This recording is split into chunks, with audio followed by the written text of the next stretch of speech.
Good afternoon, everyone. Welcome to the 21st English Honors Class project presentation.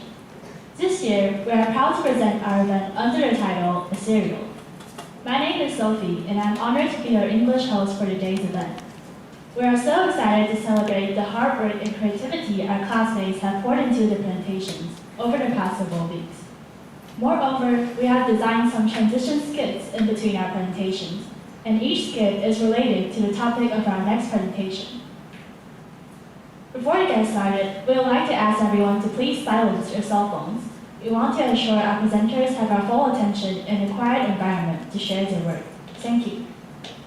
校长、市长及各位同学，大家午安！欢迎莅临第21届英语文资优班成果发表会。今年发表会的主题是时光，很荣幸能向大家展示我们学习的成果。我是今天的中文主持人 Alvin。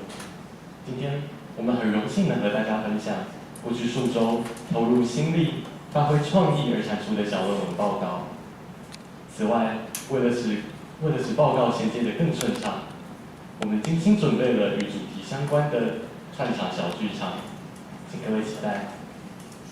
在正式开始前，请各位嘉宾将手机关机或调成静音模式，以利活动顺利进行。谢谢。To officially open today's event, it is our honor to invite our principal to the stage to share a few words. 现在请雅婷校长为我们致辞。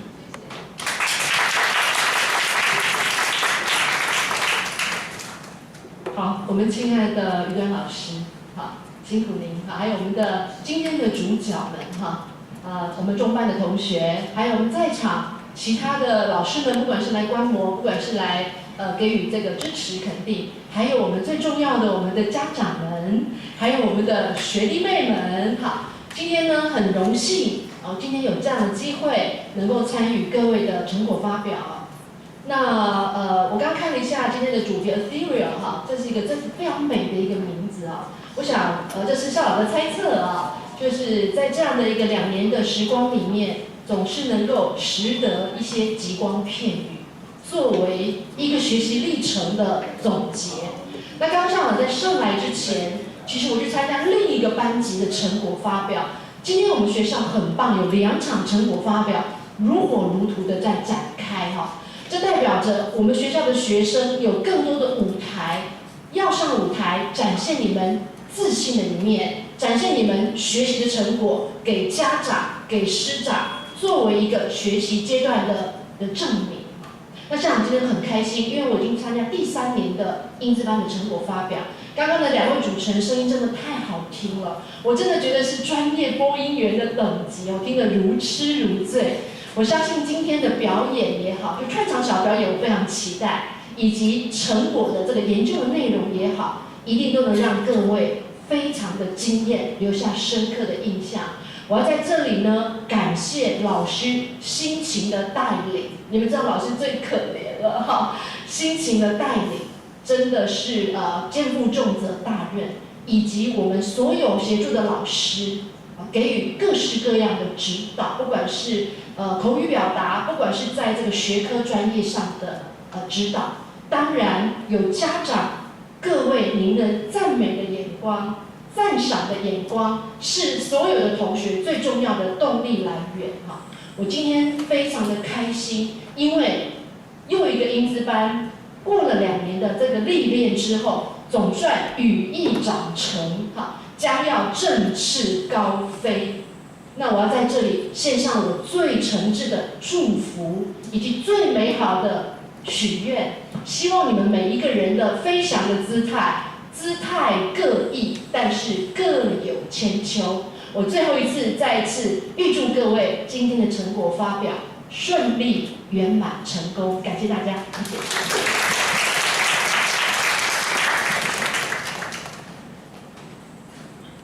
Thank you, Principal, for those kind and inspiring words that certainly set a wonderful tone for this afternoon.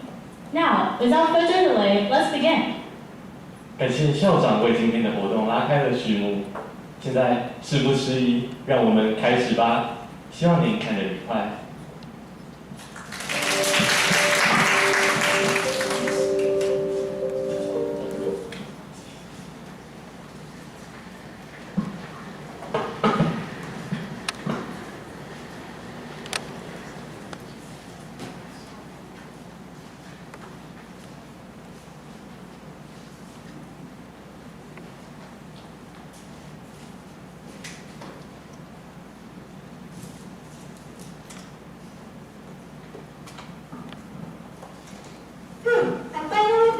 Hey, which song should I listen to?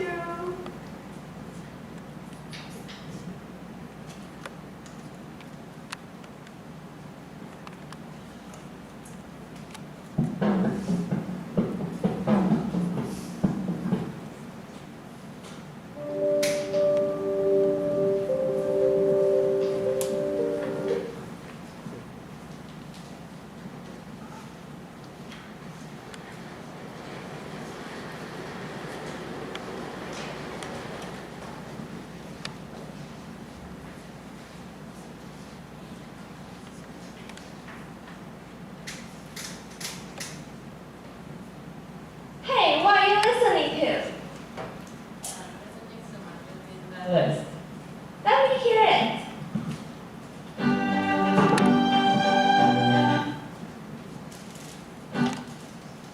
Can you guys help her guess what type of music it is? If you know the answer, please raise your hand. The first correct answer will get a reward.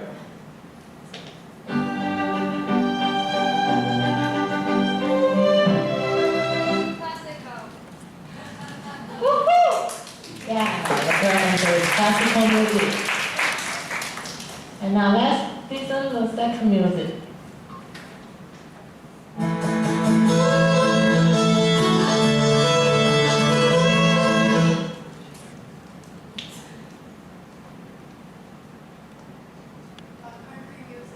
Woohoo! Yeah, the correct answer is country music.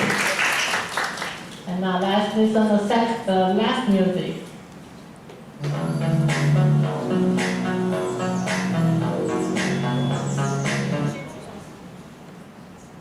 Anybody? The correct answer. Yeah, the correct answer is electronic dance music.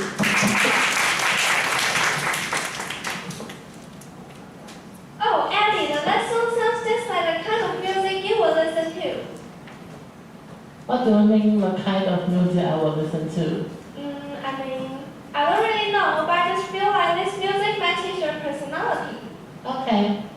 By the way, you guys are so good at guessing the types of music. Since already warmed up, let's move on to our presentation today. I'm Joanna. I'm AE. Our topic is reading your personality through your playlist. Music is a way you can get to know a person easily, and we're going to tell you the relationship between the music you love and your personality. First, are you curious about why we chose this topic? There are 3 key reasons behind it. The first is that some research shows that music is an essential part of our lives, and listening to music is one of our hobbies. Moreover, we often notice that different people are drawn to different types of music, and this preference seems to reflect their personality. Finally, this connection between music preference and personality has been widely discussed in research. Yet it is still something we experience personally and want to understand more deeply. That's why we decided to explore this topic. Next, we are going to tell you what types we want to take deep dive into. We have 2 purposes in our study. The first one is to explore the relationship between music preference and personality, and to investigate the relationship between listening habits and personality traits. Next, let's check out some research we have found. First of all, to ensure that you can understand what we're going to say about our research later, we want to introduce the definitions of music preference and personality, the categories of music types and personality traits, and some research that is related to our topic. Let's begin with the definitions. Music preference are the tendencies of listeners to often listen to specific types of music due to their preference and habits. And personality is a trait that contains uniqueness, consistency, and stability, and reflects a person's thoughts, behaviors, and feelings.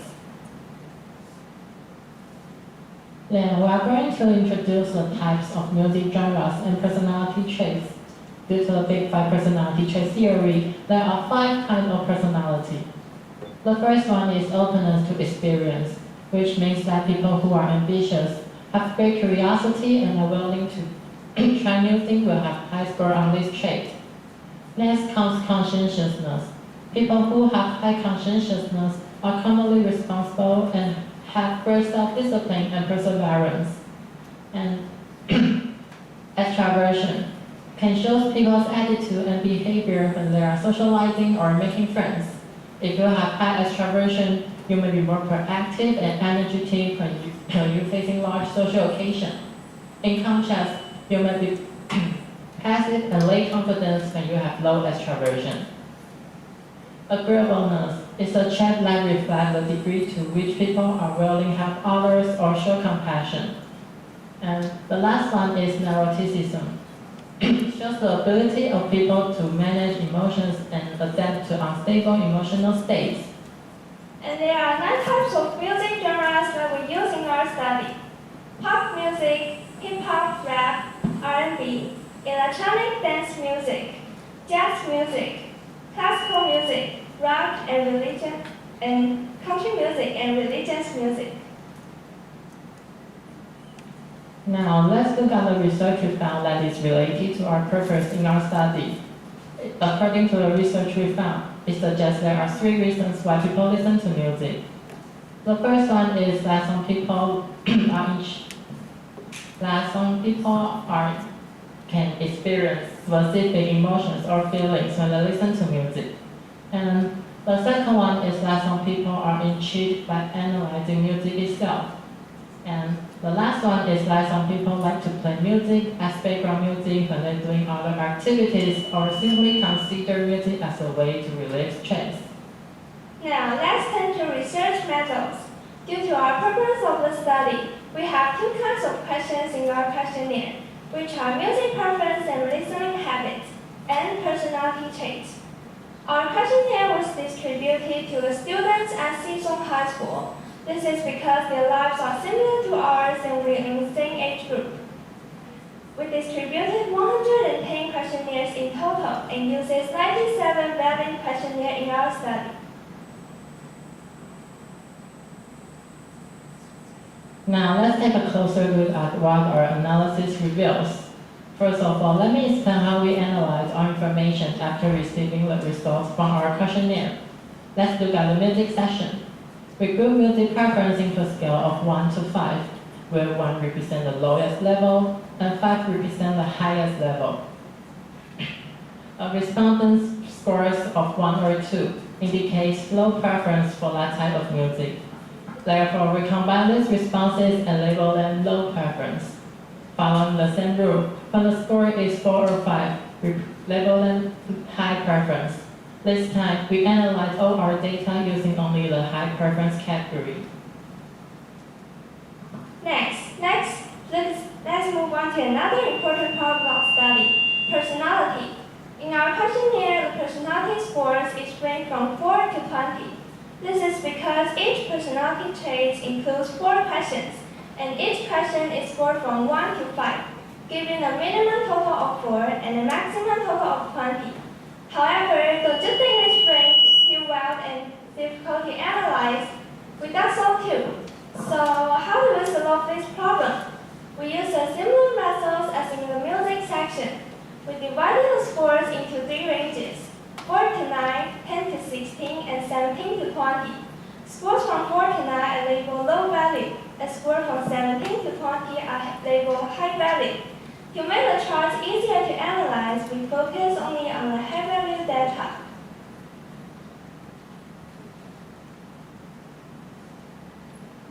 Third, we present the personality of high preference group. We look into respondents' high preference across 9 music genres using 5 major personality traits. Conscientiousness is lowest among people who prefer religious music. This may be because they tend to be more humble, which affects how they answer the survey and leads to lower conscientiousness scores. Fourth, from this chart, we found that high openness to experience has the highest ratio in hip-hop, rap, rock, classical music, country music, R&B, and jazz. We deduced that these types of music share a common feature. They all use specific instruments to express emotions and stories, encouraging listeners to be more open-minded and willing to try new things. has the highest level of agreeableness. We deduce that pop music is consistent with public preferences, similar to the idea of agreeableness, which involves considering others in relationships. Neuroticism is the highest in electronic dance music. Due to its strong tempo, people who prefer electronic dance music may be more likely to experience emotional instability and anxiety. Finally, we compare people with those who do not. Music listeners score highest in agreeableness and openness to experience. Among non-listeners, neuroticism and conscientiousness each may not have a good result. However, only 6% of people do not listen to music, so a sample size is too small to draw strong conclusions about personality differences. From the above-mentioned questionnaire, we reach the following two conclusions. First, as expected, music preference do influence personality. Moreover, only 4 respondents reported that they do not listen to music. Because the number of non-listeners is very small, the sample size difference between people who listen to music and those who do not is too large to draw a reliable conclusion. So, do you think your favorite music reflects your personality? Maybe our playlists are like mirrors. They do not show our faces, but they reveal who we are inside. Thank you for listening.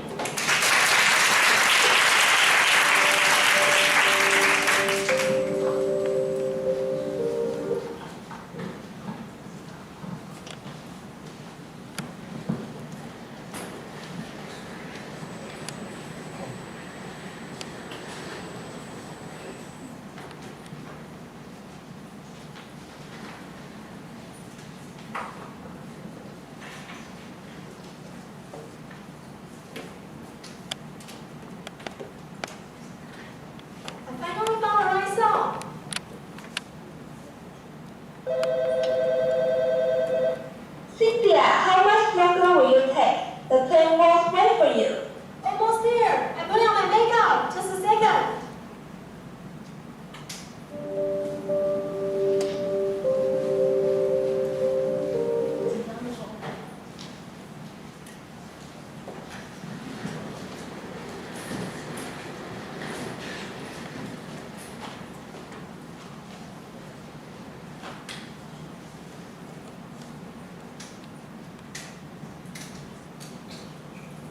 Abby, it's been a long time since we hung out. Why do you look so uncomfortable today?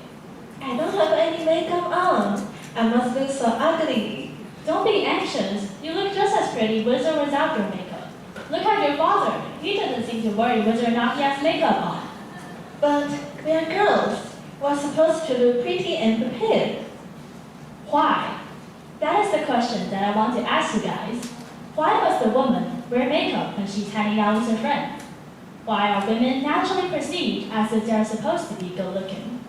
Why would a woman be weird or lazy if she didn't know how to do makeup? Me and Abby's point is, there might be a social gaze cast on women, and we want to further prove it through our presentation. A fun fact is that, compared to modern society, where makeup is mostly considered to be a purpose on enhancing women's appearance. Okay. Yes. In primitive society, humans living in tribes or communities use cosmetics during the religious activities to make their skin look smooth and healthy. Furthermore, ancient Egyptians used cosmetics on corpses to prevent them from decaying. That is to say, the connection between women and makeup is formed in the later development of human society. Or, in other words, through the social gaze that was later cast on women. That brings us to the title of our presentation, Through the Lens of Makeup, Society's Gaze on Women. My name is Sophie. I'm Abby. And before we get into anything too deep, you might as well be wondering, what exactly is society's gaze, or social gaze? Social gaze is an invisible gaze cast by society on certain groups of people. It leads to self-judgment, self-manipulation, and self-inspection. Basically, it makes people feel like they have to fit into certain standards set by society. In a patriarchal society, the gazers are usually men. American psychologists Barbara Fredrickson and Tom Roberts has established a theory called the sexual objectification theory, which indicates that women are constantly under the social gaze cast by men, to the point that they internalize the gaze, objectifying themselves as pieces of art and letting men evaluate and observe them. Due to social gaze, some women like Abby, oh no, frequently suspect that they are not pretty enough, not skinny enough, or ultimately not perfect enough. These are the purposes of our survey. By the end of our presentation, we hope that you guys as listeners can develop a general understanding of all of the concepts we have discussed. Firstly, we want to introduce the concept social gaze towards women, which we just done a minute ago. Secondly, we want to connect the results of our survey, which we just bring out later, to gender stereotypes and female strengths of objectification. Finally, we aim to analyze the relativity of social gaze, gender stereotypes, and female objectification through the results of our survey and a bit of our own interpretation. In order to do our research, we used Google Forms to conduct the survey, receiving approximately 100 answers, which we saw was impressive. Anyways, we asked those 100 people their thoughts on makeup. For instance, whether or not they know how to do makeup. If they do, how long is their makeup routine?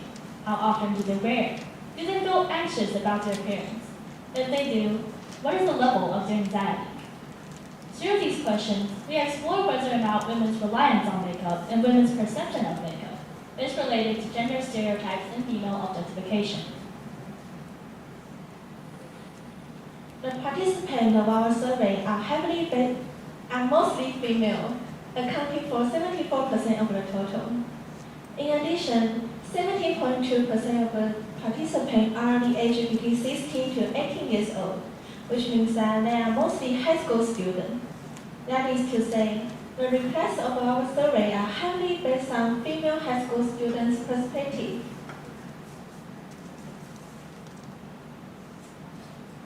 These are some of the requests of our survey, and we'll use them to specify the idea of gender stereotypes. The first question is nice and simple.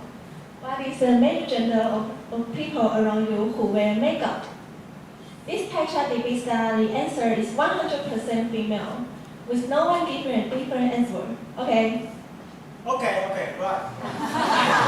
Can we more? Now maybe a hint or common sense that compared to men, women are more likely to be expected to know how to do makeup. For our next question, we asked our participants if they wear makeup. Surprisingly, only 1 out of 32 male participants responded to that question with a positive answer, whereas 66% of our female participants are skilled in makeup. This huge gap implies that unlike women, it is uncommon for men to wear makeup, or men tend to consider it unnecessary to learn how to do it. This is probably due to a message that society has sent, that men and women have different expectations to meet when it comes to their appearances. For the next question, we switch the direction a bit and ask those who are on initiative with makeup. On a scale of 1 to 5, how inconvenient is it to not know how to do makeup? Surprisingly, 73% of the uninitiated participants chose 1, which means that it doesn't bother them. Despite being unfamiliar with makeup techniques, they experience almost no inconvenience in their lives. Me and Abby think that if there's no inconvenience in not knowing how to do makeup, then there must be a reason why all women miraculously start learning it after a certain age. For me, my parents told me that I can start learning makeup after I graduate from high school. Then I've always wondered when my dad is already 55 years old, and he still couldn't tell the difference between a highlighter and an eyeliner. Why doesn't he get questioned by society and accused by his parents? Why isn't there anyone telling him that he can start learning his makeup after he enters his 60s?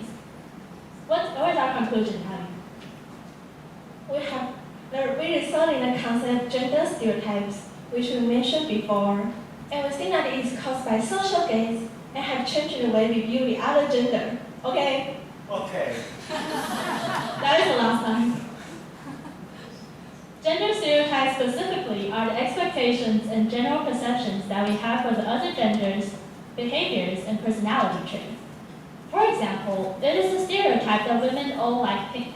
So if you're doing a presentation on the topic of women, you might as well make the slides in pink. In today's case, we are talking about the stereotype that women always make a lot of effort to be beautiful. If a woman is slow to get ready, then it must be because she takes too much time showering or doing makeup. If it's a woman's first day, give her lipstick or blush or whatever, and she'll definitely like it. These stereotypes cause both women to care morbidly about their appearances and society's irrational imagination of women. Furthermore, it cuts the freedom for some men who have a desire for better appearances, afraid that by using makeup, they will not conform into their own gender stereotypes. Now, let's dive into the third concept of today, female objectification. We have talked about the sexual objectification theory, but we haven't yet explained the level of stress and the anxiety women bear because of it. For our first question, we asked our participants what is their motivation for learning makeup. Interestingly, 71.6% of our participants answered personal preference, which means that no one forced them, they probably learn it because they like it. This might seem contradictory to the theory of social gaze, but come to think of it, we have no evidence of whether or not your personal preference is oriented by society, so let's just put that aside for a second. Let's take a look at the second and third influencing factors, mainstream following and appearance anxiety, with separately 63% and 45% of our participants agree. By the way, this is a question that you can choose multiple answers, so the statistics will not add up to 100%. We think that mainstream is probably another word for social standards, and appearance anxiety is the consequence of putting yourself in the inspection of others, lining up with the sexual objectification theory that we had mentioned before.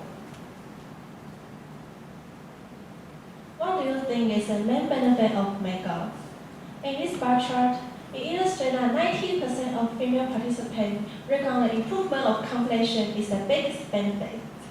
Meanwhile, 86.6% of female participants also rely on makeup to boost confidence. In short, makeup serves majorly as a tool to build women's self-esteem by beautifying their outer appearance. We can tell from this chart that most women turn to makeup due to the idea that they more or less add something in their appearance. This is a very difficult chart that we have sorted out according to the level of anxiety with being without makeup and the frequency of doing makeup. This chart displays that there is high relativity between these two behaviors. Thereby, the more anxious you are being without makeup, the more frequently you use it to disguise yourself. This is implying sanely that women hold stress of their body image. Therefore, they tend to use makeup to make themselves feel safe and accepted.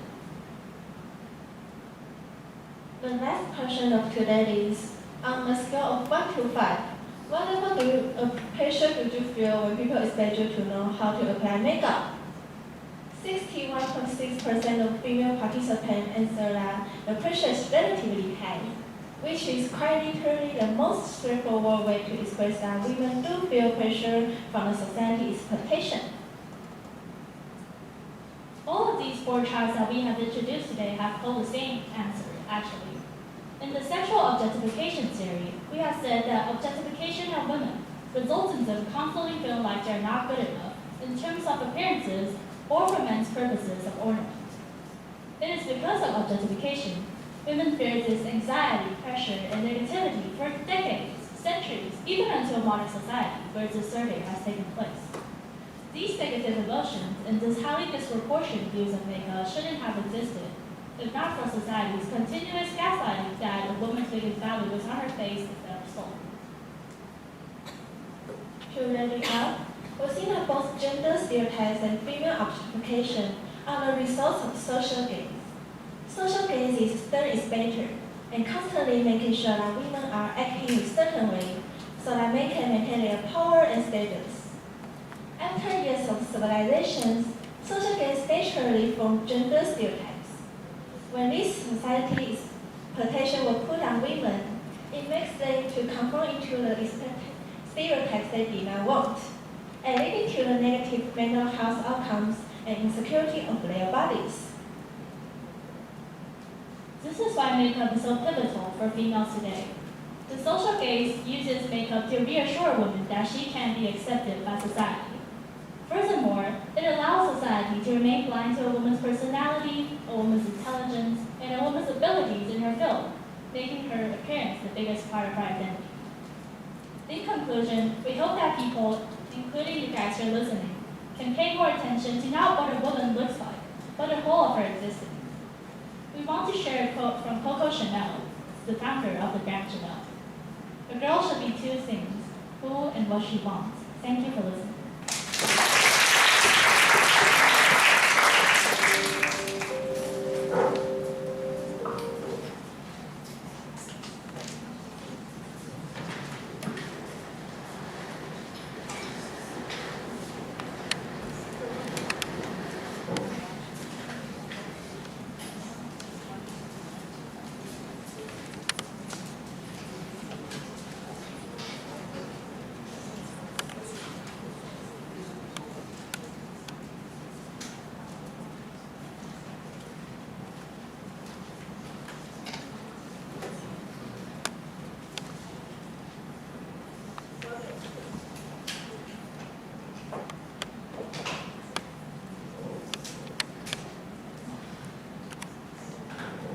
Is there any more luggage? No.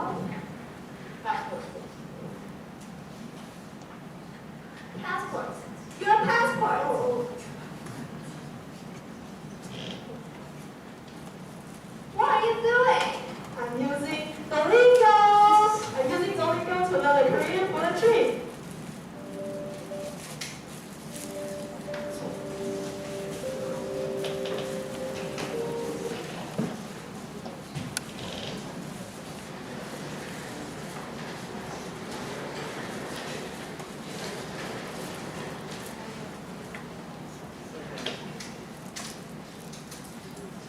Good afternoon. I'm Anna. And I'm Livan. We are delighted to share our research with you today. As of November 2025, Duolingo boasts a staggering statistic of over 50 million online users. To be specific, that's 2 Taiwans logging in every single day, which is quite impressive. As a high school student, Duolingo was recommended to me by a friend and widely used around me. To explore its role in second language learning, we conducted a survey on Xisong students. We are both enthusiastic Duolingo users and working on branch while Anna is dedicated to Japanese. As we profoundly app, we talk about its features and can to a conclusion that it's only perfectly.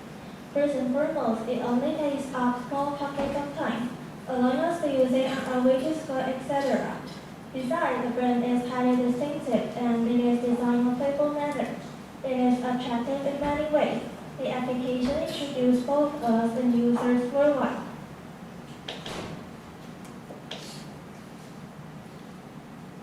Firstly, we'll introduce how Duolingo works. Then, we'll introduce a method adopted by Duolingo. Next, we are going to share our survey and results. Lastly, we'll close with our perception about the topic and future aims. Let's watch this video to help those who are not familiar with Duolingo get into the group.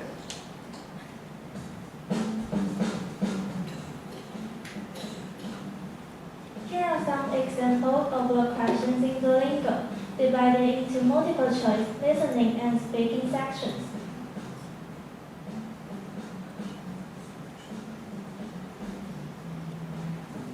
Users can earn rewards and level up by completing different stages. And even small amount of daily practice can lead to significant progress over time.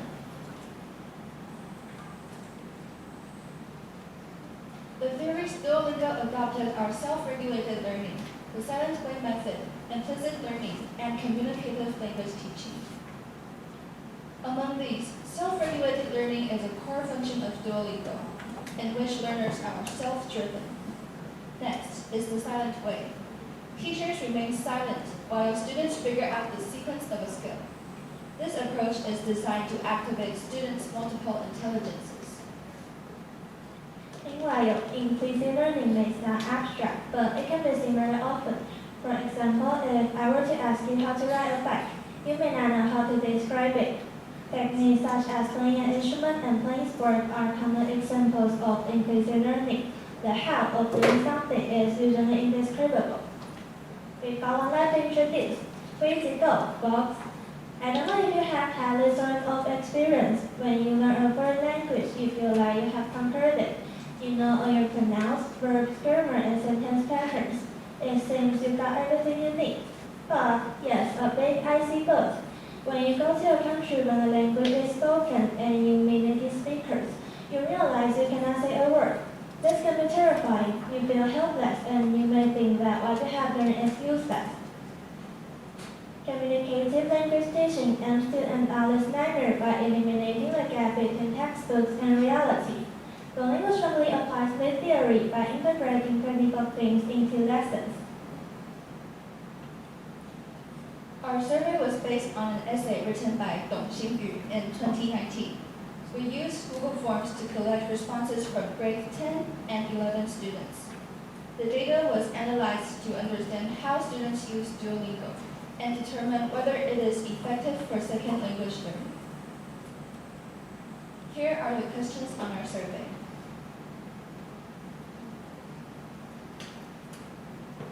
Of the 122 responses, over half had used Duolingo, exceeding our expectations. Students were most interested in learning Japanese, Korean, and French.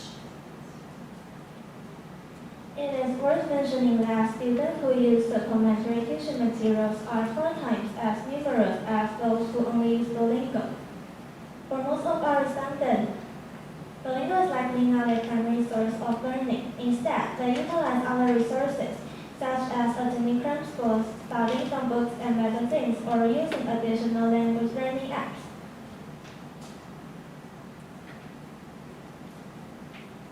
As can be seen from the graph, 45.8% of our respondents got to know Duolingo through social media. This indicates that the marketing strategy mentioned previously has successfully attracted a large number of users. Similarly, Duolingo was introduced by friends and family through around a third of our respondents, further demonstrating its popularity and cultural impact. At the end of our survey, we asked our respondents if they think Duolingo is effective. The result indicated that 88.2% answered affirmatively, suggesting that Duolingo has practical educational value and meets the need of high school students. In this fast-paced era, Duolingo is an useful tool for second language learners with limited time. It is free, easy to use, and now offers more than languages. It may become a new norm for our generation to acquire new skills without textbooks, relying instead on our phones. If you are ready to unlock a new skill, the opportunity is within your pocket. Don't just watch the world change. Be sure to give Duolingo a try. Thank you.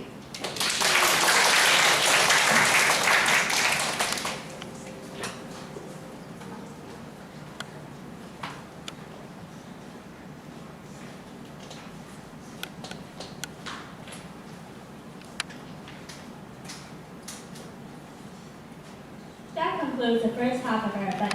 We're now going to take a 10-minute break. We have prepared some light refreshments and snacks outside. Please feel free to help yourself. We do have one small request. To keep our venue clean, please enjoy your snacks outside and do not bring any food or drinks back inside the seating area. We'll see you back here in 10 minutes to continue with the rest of our presentation. 活动告一段落，现在进行到中场休息10分钟的时间。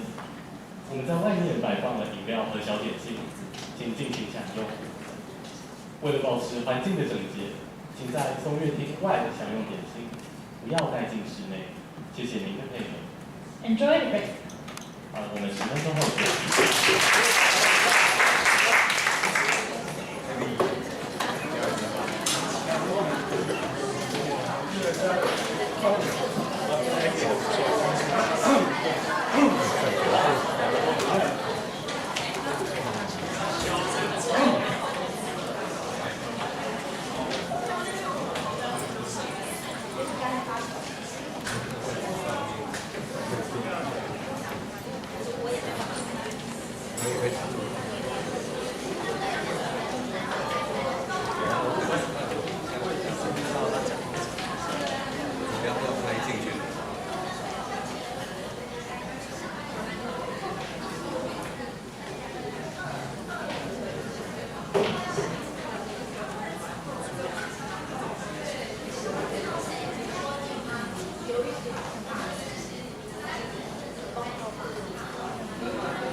钟后继续进行。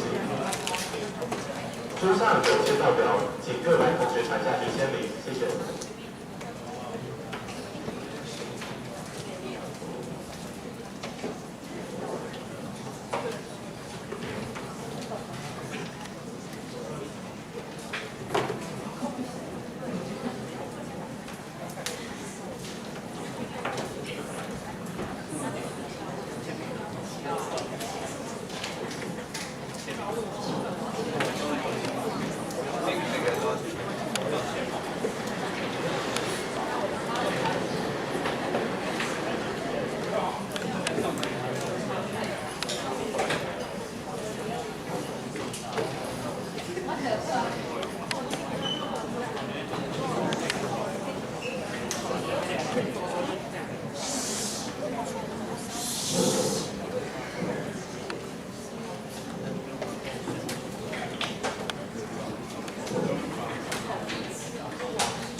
Your life vest is located under your seat.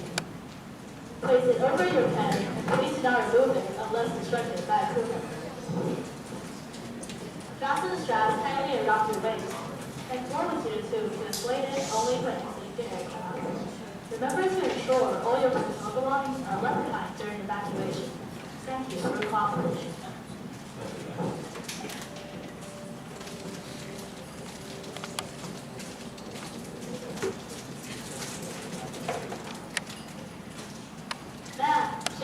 Before. Cynthia! Cynthia! Cynthia! Stop sleeping!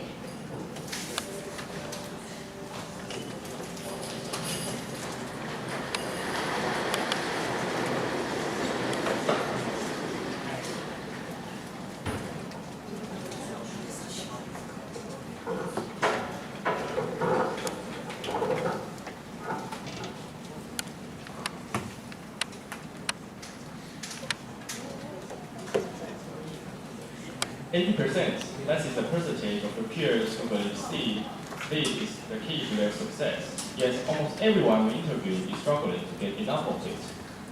We want to start by clearing the bugs. There is a massive gap between what we know about sleep and how we actually live. So let's sort out some misunderstandings before we look at the reality. Can everyone please take out your phone, please? And scan the QR code. When you're ready, press start and answer the questions.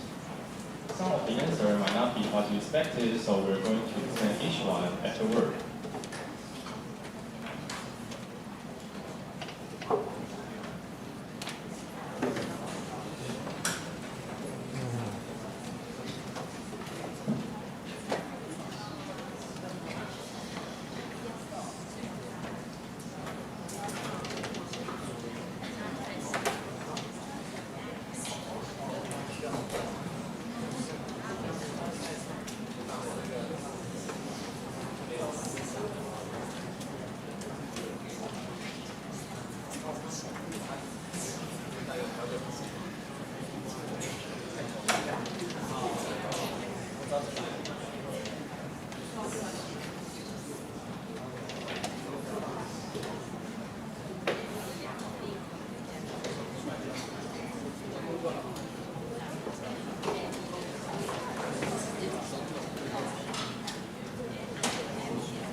Do we all have to sleep for 8 hours? It is not entirely correct because not everyone needs the same amount of time to sleep.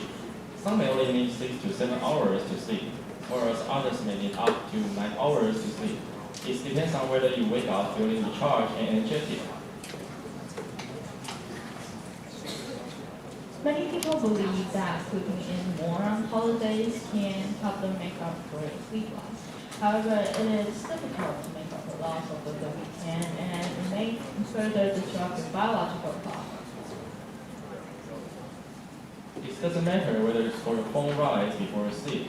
This is untrue. In fact, it has a lot to do with your sleep quality. The blue light from your phone stops the brain from secreting monotony, making it more difficult to fall asleep. Alcohol is a kind of sedative, which makes you fall asleep faster. However, it also makes the quality of your sleep much worse.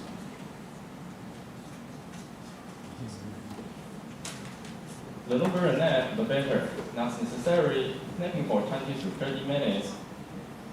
Napping for 20 to 30 minutes.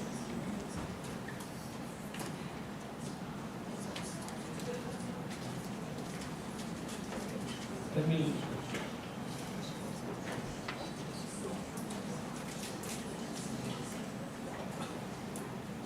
you nap for too long, it is likely that you will get more tired than before. If you lie awake in your bed for too long, your brain might start to associate your bed with being awake instead of sleeping, making it even harder to fall asleep afterwards. So instead, you should get out of bed, try doing something relaxing for a short time, and return to bed when you finally feel sleepy again. Modern young people stay up late and wake up late, but consistency is a key factor. If you consistently wake up late and stay up late every day, that's fine. But if your sleep schedule is regular, your body will become very unhealthy. Our research is about finding the connection between sleep and learning efficiency. The reason we were interested in this topic in the first place is because we saw a piece of news.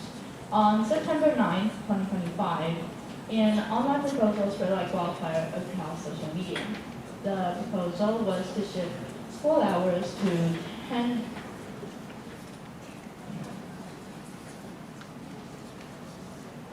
a.m. to 4 p.m.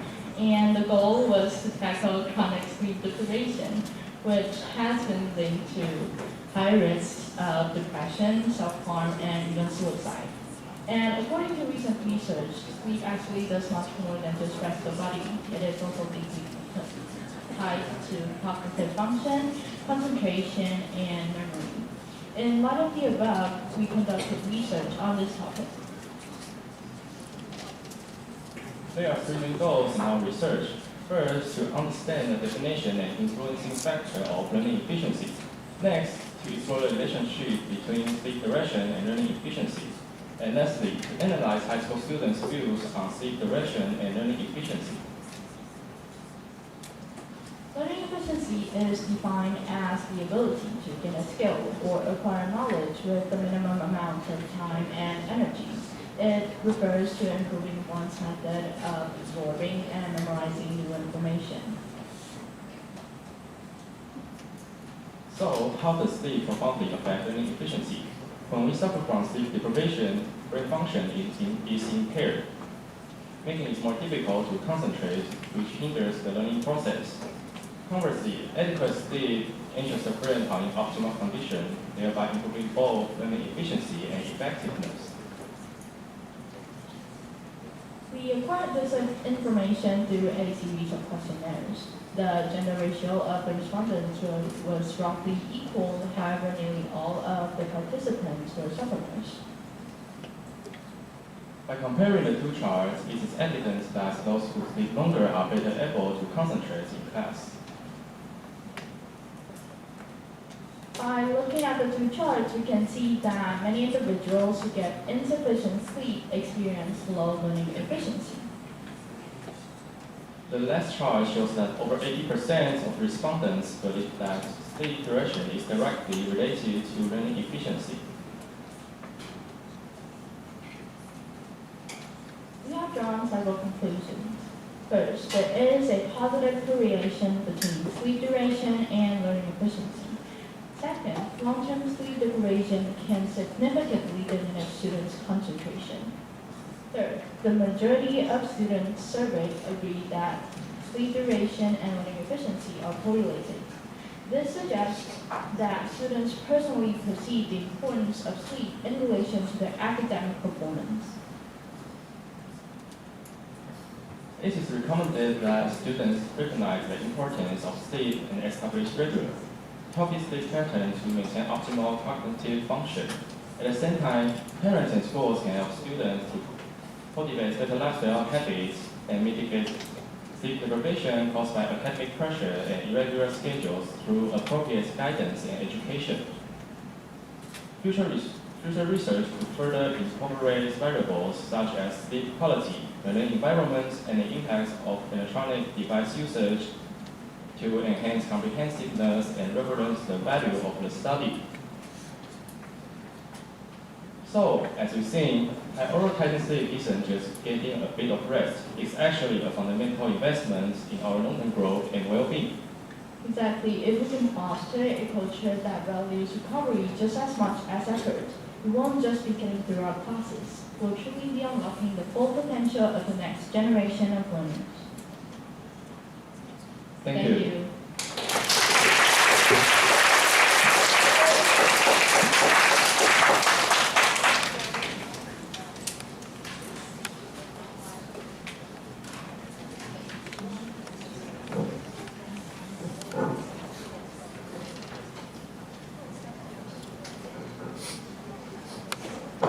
Look, I got so many things.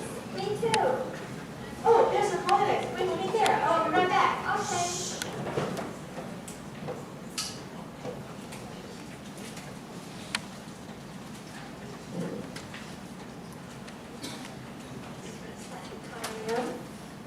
Wanna take a look at a famous tourist attraction, the Korean folk village?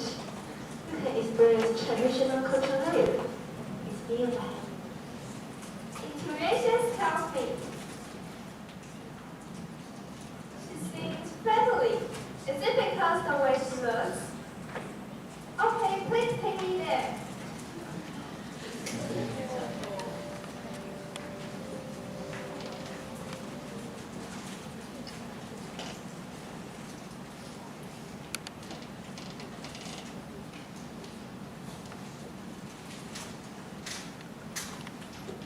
Hey Stella, what kind of personality do you think I have? I think you're the beautiful and kind person. Then what do you think is the reason you are very friendly? I think people with round faces are very kind. I also curious about how first impressions are formed. If so, then congratulations. Today we are going to share with you the influence of intuition on first impressions. I'm Stella. And I'm Irene. So when we talk and interact with other people, we will decide whether someone is easy to get along with based on our first impression of them. Sometimes it's just a feeling, and sometimes it comes from small actions and vicious expressions. For example, at the beginning of school years, you don't know your new classmate yet. Let's say Stella is your new classmate. You might think she looks small and smelly, so she seems easy to get along with. But maybe I think differently.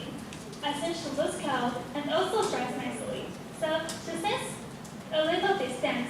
This shows how first impressions can be different. It also makes us curious about what are first impressions when we interact with people and what causes impressions. There are three main points we want to explore. The first point is the relationship between intuition and first impressions. In our daily life, we often form first impressions of a person in a very short time, usually based on intuitive judgments. Therefore, we want to understand how intuition influences the initial impression we form of others. The second point is to understand how high school students use intuition when forming first impressions. We hope to explore what cues such as appearance, facial expressions, or behavior they use, and whether these judgments are mainly based on intuition. The final point is to examine the importance and influence of intuition in forming first impressions. We will further explore the role of intuition and analyze whether these intuitive judgments are reliable and what effects they may have. In the literature review, we will first clarify the meanings of relevant terms. The pervasive effect is a common phenomenon in psychology, meaning that people tend to remember the information they receive at the beginning more clearly. This is because our brain are better at processing information when it is first received, making it easier to store in long-term memory. Next is intuition. Intuition is a way of thinking that comes directly from your feeling or instinct. If you have a lot of experience in a certain area, your brain has more information to compare with the current situation. This can make your intuition more reliable. Okay, so let's look at the third one. The summary is first impressions. This means the feeling and judgment we think about other people. It also includes how we see a person and what kind of person we feel they are. So first impressions are a very important part in social interaction. Moreover, because our first impressions are not easy to change, it might affect how people connect with each other. However, our later impressions might not always be consistent with our first impressions. It might affect how we observe them as well as their character and behavior. The last one is the relationship between intuition and first impressions. Both relies on facts and automatic judgments. Intuition is influenced by past experience and person's facial expressions. For example, on the other hand, first impressions is an immediate evolution formed after first contact based on number of cues and environment factor. For example, when we see a stranger smiling, we may connect it with our past experience and person's facial expressions, and this makes us think that person is friendly. And the reactions will make us think that the person is approachable. Our research methodology primarily consists of 3 key approaches: literature review, survey analysis, and interviews. First, we conducted a literature review by searching online and consulting library books to understand intuition, first impressions, and related psychological perspectives. This also provided the foundation for our questionnaire design and data analysis. Next, we conducted a questionnaire survey targeting high school students in Taipei and New Taipei City. The questionnaire included photographs and related questions, asking participants to respond based on their intuition and first impressions. Finally, we conducted interviews with people familiar with the individuals in the photograph as a control group. Their responses were compared with the questionnaire data to enhance the credibility of our findings. Next, we will present 4 images and take a few seconds to think about your first impressions of the people in the photos. We will then reveal what most people thought. So let's look at the first pictures. What is the first impression first? We will give it a few seconds to think about it. Okay, so let's look at the next chart. So this is the answer from participants who don't know her. So most people judge her as enthusiastic and cheerful at about 22.7% and 10% respective.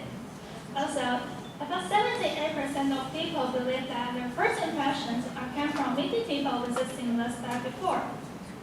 Overall, therefore, people's judgment of her are mostly positive. Next, let's try whether her real personality is similar to this judgment. So let's look at the next chart.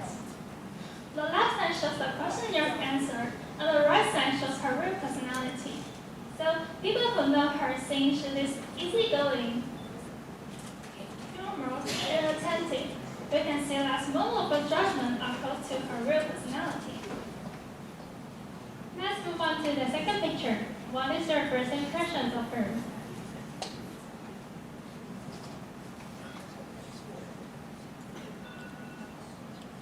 As you can see from the chart, most participants describe her as quiet and easygoing, accounting for 21.7% and 14.5% of responses.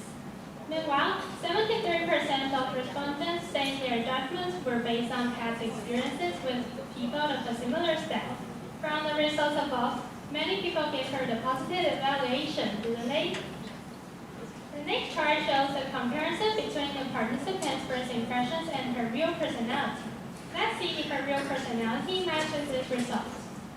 Most people who know her think she is outgoing, lively, and confident. Her actual personality is quite similar to the evaluation given by people who didn't know her. So after analyzing these 2 pictures, we can see that some people have more extrovert personality, and their real personality often match participants' first impressions. However, some traits are hard to know from just the photos and require more time to understand. Therefore, first impressions still have some values when it comes to clear and visible traits. Next, let's move on to the third picture. first impressions of him.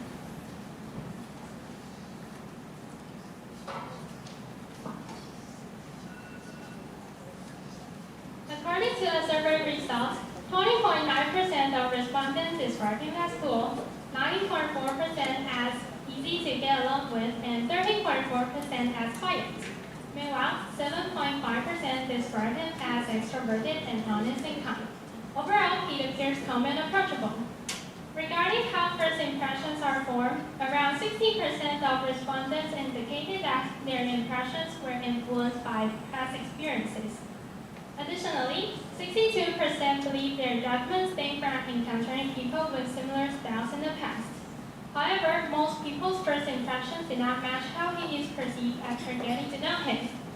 As before, the chart on the left shows the questionnaire results, while the chart on the right presents the interview findings. People familiar with him describe him as confident, stubborn, interesting, and independent. These traits are more noticeable in daily interactions but are not easily captured in the photographs. This suggests that first impressions may not fully reflect a person's personality. So that's the last picture. What is your first impression of her? We will give you a few seconds.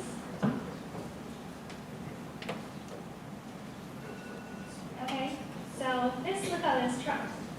About 21% of people think she is easy to get along with, and followed by 80% of people who describe her as cheerful. Others saw her as enthusiastic, extrovert, and lively. Overall, she appears friendly and outgoing. However, most of the response did not match how she was presented later. Let's look at this chart. Let's look at this chart. So, people who know her think she is somewhat distant, straightforward, full of competition, and humor. This chart only not about certain interaction over time. Since first impression often quickly, people tend to notice her relaxed side, while other signs emerge later.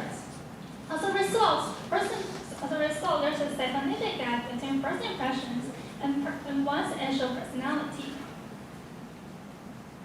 Based on analyzing, let's summarize three main findings from our research. First, past experiences strongly affect our first impressions. In our studies, many participants recalled people with similar styles in the past and use those memories to judge person in the photograph. Therefore, first impressions are influenced by past experiences. Second, non-verbal cues plays an important role in shaping first impressions. About 60 to 80% of people agree that their first impressions stem from body language, facial expressions, and clothing. This means that when we see someone at the first time, we quickly rely on these visual cues to form judgments. Third, first impressions are subjective. Our research shows that they do not always match a person's true personality, and different people often have different opinions about the same individuals. This suggests that personal background influences how we perceive others. To summarize our presentation, we would like to read a poem that we created. A quick glance, a smile, a style of dress. For our first impressions, a simple guess. But looks can be fleeting and patterns can lie. A truthful person is more than mere eyes. Our data shows shadows, but time shows the light. Don't trust every judgment you form at first sight. To truly know others, look deeper within. That's where the real story is ready to begin. Thank you.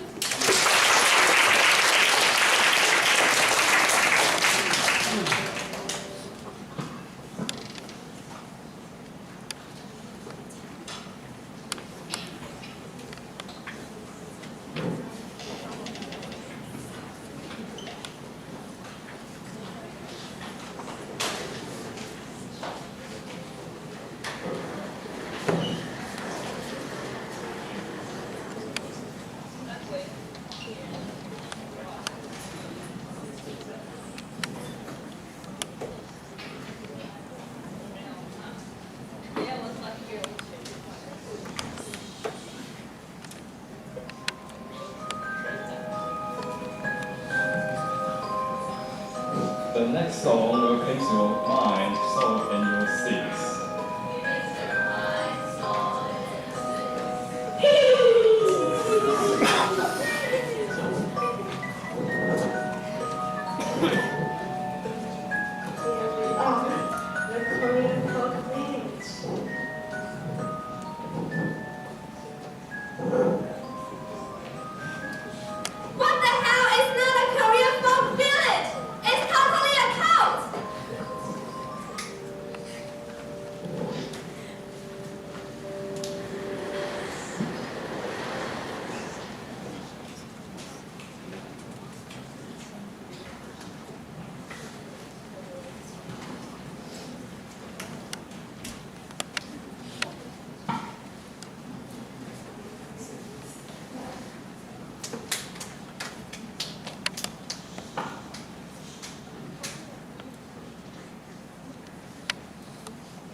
Hey there, you look like you are carrying the weight of the world on your shoulders. Are you free right now? Want to take a look at our church? I'm a missionary, and I think she needs a task about redemption. Have you ever experienced this situation before? Many religions will use this way to promote, but some article churches, also known as cults, will use this method to manipulate the vulnerable.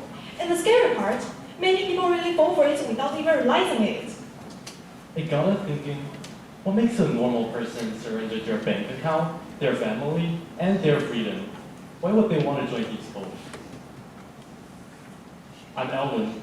I'm Cynthia. Our topic today is exploring cult psychology through fraud scenarios. Recently, many groups in the name of religion and self-growth have emerged. Some can truly strengthen people's mental health and support their personal growth. However, some of them are malicious and harmful. They often use methods to manipulate believers' thoughts and behaviors, sometimes even causing tragedy. After watching the Netflix series, Betrayal of Faith, we were so curious about these mysterious and dangerous groups. We also had so many questions about it, so we decided to do research about cults. Our research is separated into 4 parts.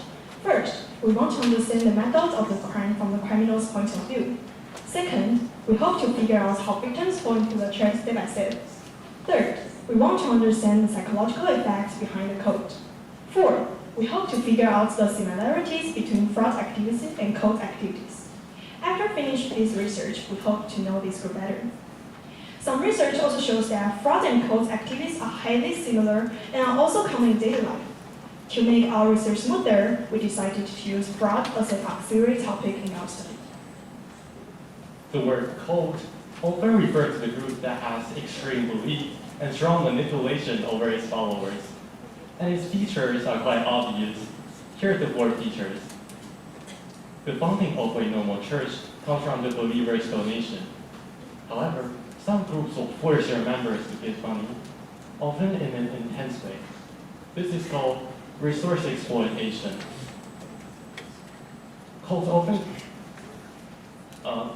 the cult's belief systems are usually extreme and detached from reality, or even from ethics and common sense. Some believers might hurt themselves because of this phenomenon, which is called extreme behaviors. Cults often use their power to limit believers' critical thinking. The leader might say something like, "I'm the truth of the world, just listen to me, don't think or even doubt what I say." And the leader might create an image of divinity and supernatural power to make believers feel worship and fear. This is called cult control. The cults often describe the outside world as evil and threatening, and emphasize that only their members can be protected. This strategy is called exclusivity.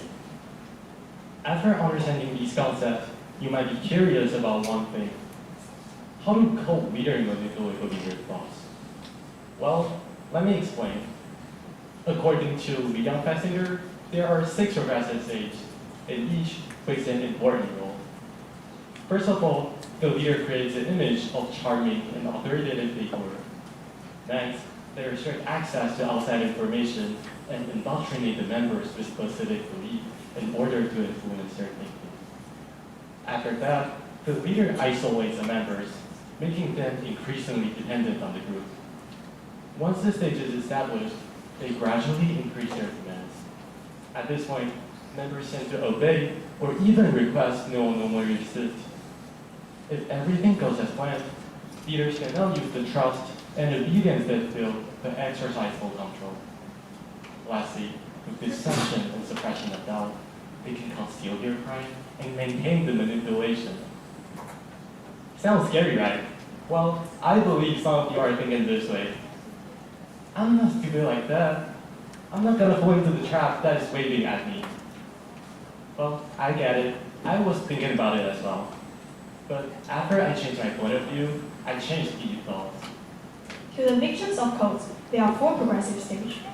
First is softening. After being treated well by others, people start choosing this group. At this stage, people tend to mimic the actions by others. Later comes obedience. People start to comply with small requests asked by a leader, even though their behavior and condition are not aligned. They rationalize the behavior, they rationalize the situation by changing their thought. Next up is summarization.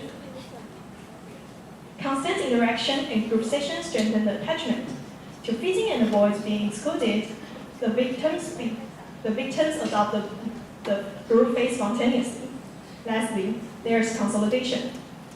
The victims' beliefs are fully connected with the group, even when faced contradictory information by outside. They still believe their new identity and eventually become completely obedient. According to what we've introduced, there are some interesting psychological effects involved, and many groups actively apply them. Remember the fourth stage from the leader's point of view? It's the increase the demands part. In this part, an important psychological effect is used, called foot in the door technique. The idea is that you first ask for something small. When the people agree, you gradually ask for some requirements larger. There will be higher chance of achieving your final goals.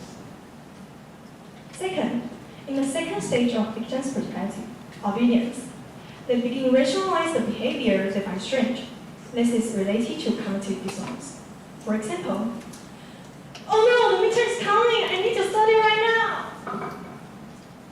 Hey, are you supposed to be studying? I know, I'm just relaxing. It will help me study more efficiently later.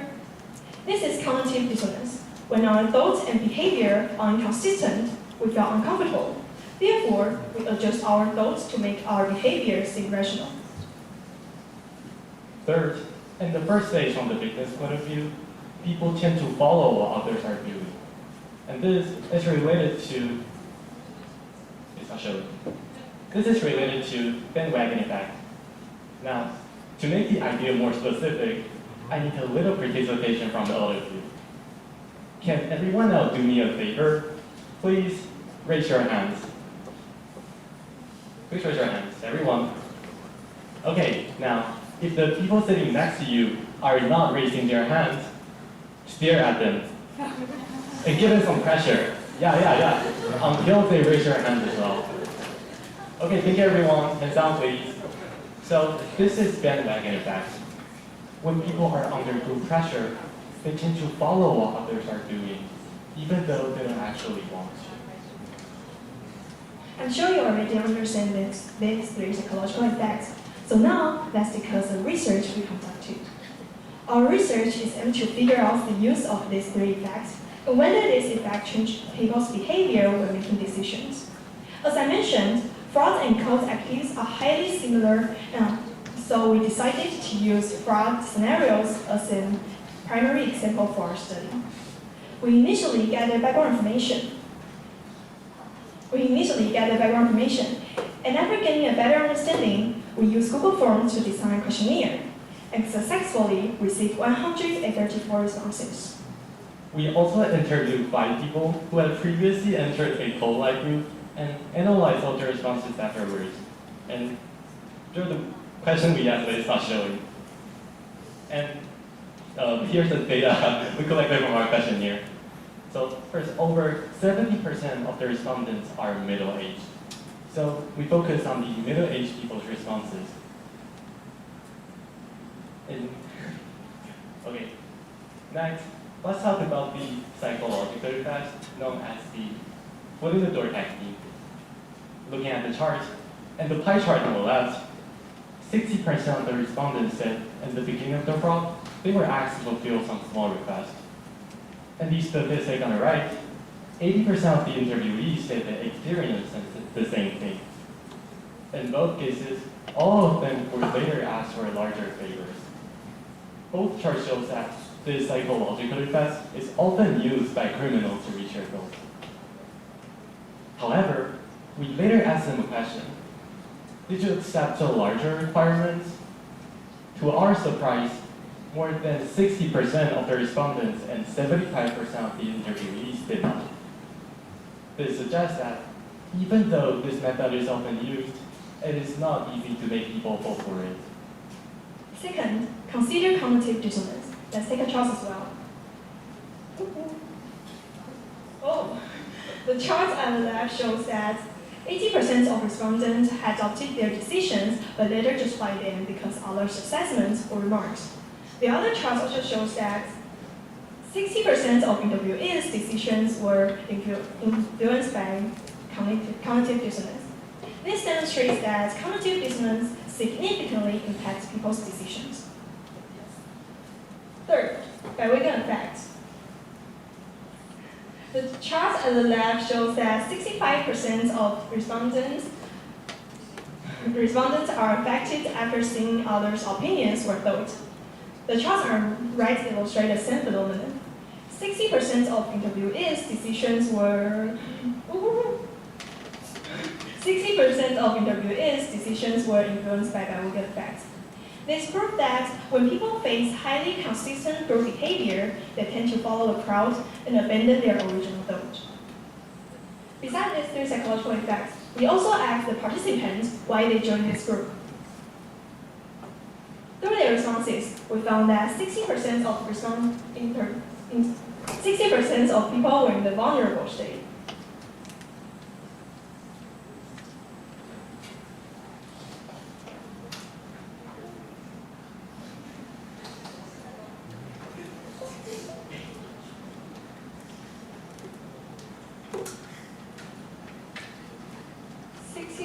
Of respondents are in the vulnerable stage.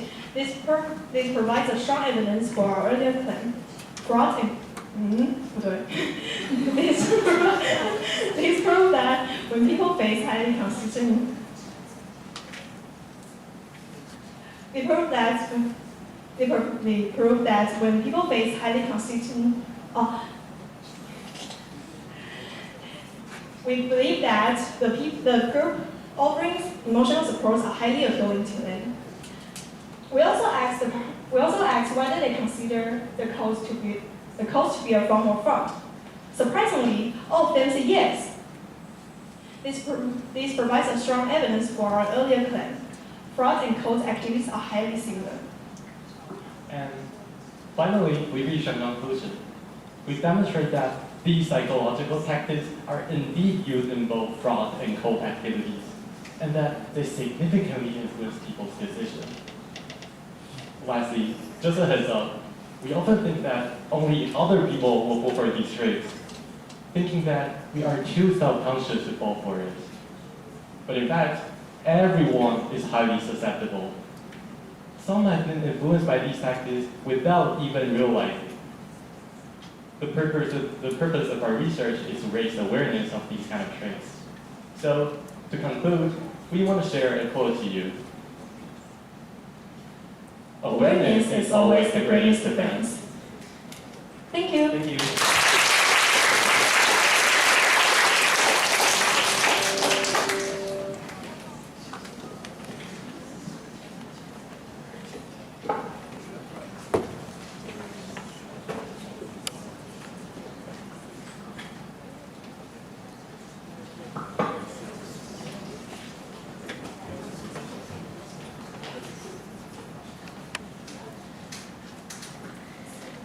That brings us to the end of our final presentation.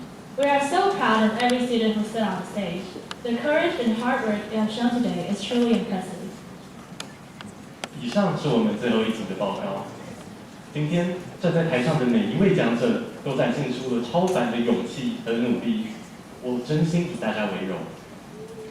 此外，我们在这边也准备了幕后花絮影片，里面记录了我们一路上努力的痕迹，请各位欣赏。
这一段重台的时候，我有惊吓到。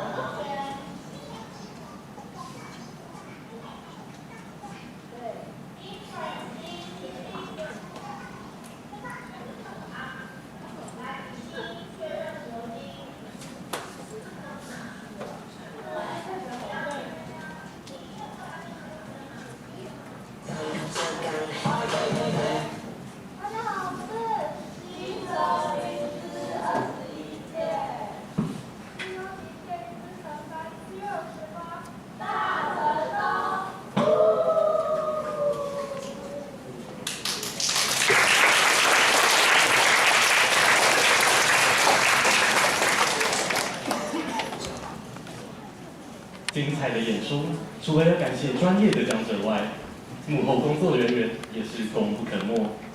现场介绍我们的幕后团队：中文主持人邱敬轩 Alvin， 英文主持人郭柔君 Sophie， 行政总监徐香琪 Irene， 视觉统筹及公关施日新 Cynthia， 舞台总监及公关李田宇 Abby， 多媒体灯光陈柏金 Alan。多媒体灯光及摄影师郑连成 Eddie， 多媒体灯光及台务王韵涵 Stella， 道具吴优凡 Yvonne， 范家语文 Anna， 陈璇 Abigail， 问卷设计者叶宇伦 Joanna。感谢所有幕后人员带给大家如此精彩的演出。We would also like to say, We would also like to say a huge thank you to our teachers for their guidance. And to the parents and friends for coming here today and showing your support. 接下来，我们想要在这里深深感谢我们的指导老师Viola、嘉荣老师以及千莹老师在这段时间的细心付出。在这里，我们想要送上他们4种鲜花，来表示我们的感谢。这段旅程如果没有您们的指导，我们也无法到达今天的舞台。老师们，您们辛苦了。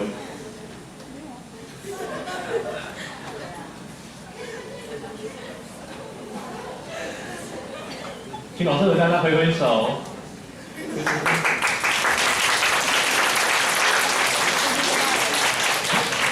This concludes the 21st English Honors Class Project Presentation and Series. 最后，感谢所有到场的师长及同学。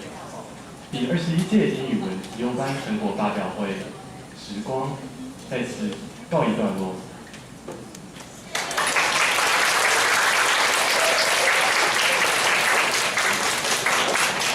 Please scan the QR code on your invitation or by the door to complete our feedback survey.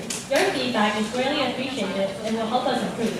Please remember to take all your personal belongings with you as you leave. Thank you all for coming and have a wonderful afternoon. 欢迎扫描邀请函上及门边的意见回馈 QR code， 留下您宝贵的意见。离开时，请记得带走您的随身物品。再次感谢您的莅临，祝您有美好的一天。请各位先别离开，我们现在要拍一个大合照。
再提醒一次，请各位扫描桌上及门边的意见回馈 QR code， 留下您宝贵的意见，谢谢。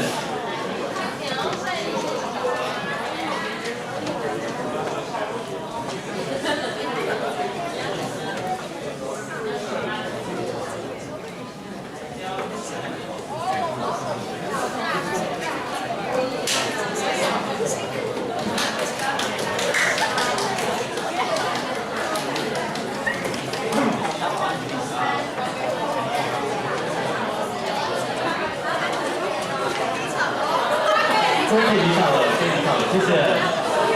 桌上如果有签到表还没有签的同学，请帮我签一下。然后桌上还有回馈单，请大家扫这个 QR code 帮忙回馈一下，谢谢大家。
拿走了。哦，好。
3, 2, 1. 3, 2, 1.